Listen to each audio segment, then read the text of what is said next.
Okay, this is a 2002 Jeep Grand Cherokee control arm replacement.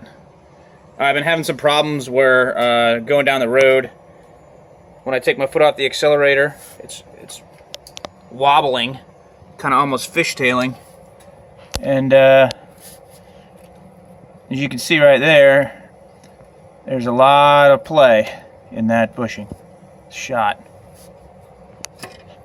So we're gonna try. It's only 2 bolts, so hopefully it won't be too bad. Right now we got it jacked up and the axle put on a jack stand, and the other 3 wheels, we're just doing 1 wheel at a time, and that's recommended.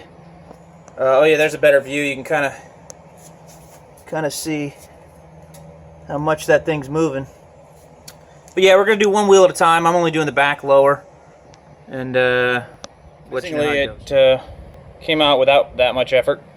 She used a simple breaker bar and 3/16 on both sides of the bolt. Came out, didn't even have to use heat or anything. Surprised. A little bit of rust on my bolts, but for the rest, compared to the rest of the vehicle, that's not too bad. But as you can see, the bushing is totally loose in there. Front one is not destroyed, but this back one is toast. Looks like the metal part around it maybe rusted loose or something. As you can compare to a brand new one, it's nicely pressed. Nicely pressed in.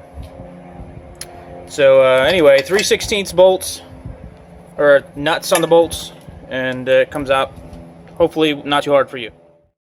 So look, something to note, on the lower control arm, the flange end needs to go out. So that's something I forgot to look at when we were taking it out of there, but we figured it out by looking at the other side. So flange ends goes out. I don't know if it makes that big a difference, but that's the way it's supposed to be. Also, we looked up torques, and we think they're about supposed to be 130 pounds. The bolts be torqued down to 130. So we got the front bolt in, not tightened, but just in, and we have this bolt back here is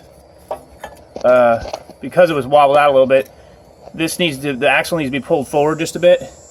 So that's not quite enough to fit the bolt through. It was actually worse a second ago, but what we did was we set up this ratchet strap. Go ahead and give it a couple cranks, and just a couple clicks with the ratchet strap. Whoa. Oh. And that's actually the wrong way. So I got to pull it back the other way. Once we wiggle it around a little bit, we're able to get the bolt in its appropriate location, and it slides right in there. We had to pull it forward a little bit, and then it actually went too far, and once we released the tension, it shifted back to where it needed to be. But the bottom line is, if you have this issue, there is a nice bolt hole up there that you can use on the frame, and then we just hook to right there near the bottom of the, or right above where the shock absorber connects, and that worked really well to move the axle around. You could probably do the opposite and then hook to right there on the frame if you had to pull it the other direction, and that would work well too. Set back together, we end up doing 120 pounds for now, and had a little trouble getting the nut off, the socket off the nut there, but it eventually came out. Second one, and it's not quite as bad as condition as the other one. You can't pull it apart, but it's still pretty rough shape.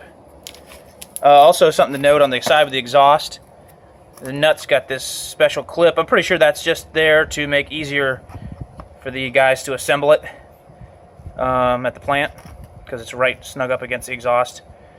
We just used regular 13/16 crescent wrench, and that worked just fine to get in there. Had to tap it on a little bit with a hammer, you know, like so, just tap it in. But so far so good.